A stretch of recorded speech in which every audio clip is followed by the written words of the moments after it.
যা ঘটেছে সঞ্জয় মাঞ্জরেকরের একটি মন্তব্য এবং মোহাম্মদ শামির জবাবকে ঘিরে চলুন শুরু করা যাক।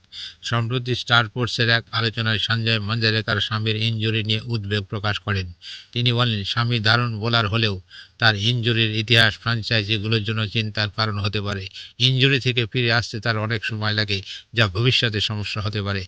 এই মন্তব্যের জবাবে শামি তার সোশ্যাল মিডিয়ায় একটি তীক্ষ্ণ প্রতিক্রিয়া দেন। তিনি বলেন, ওরে বাবা, নিজের জন্য কিছু জ্ঞান রাখুন এবং ভবিষ্যতের জন্য সংরক্ষণ করুন। এটি সঞ্জয়জির কাজে লাগবে। যদি ভবিষ্যৎ জানতে চান, এখনই স্যারের সঙ্গে দেখা করুন। স্বামীর এই জবাব নিয়ে মিশ্র প্রতিক্রিয়া দেখা গেছে। কেউ বলছেন স্বামী সঠিক জবাব দিয়েছেন, আবার কেউ মানডেরেকারের মন্তব্যকেও সমর্থন করছেন। বন্ধুরা, আপনার মত কি? স্বামী কি সঠিক করেছেন, নাকি মানডেরেকারের মন্তব্য গ্রহণযোগ্য ছিল? কমেন্টে জানান আপনার মতামত। ভিডিওটি ভালো লাগলে লাইক, শেয়ার এবং সাবস্ক্রাইব করতে ভুলবেন না। নতুন আপডেট নিয়ে আবার ফিরব।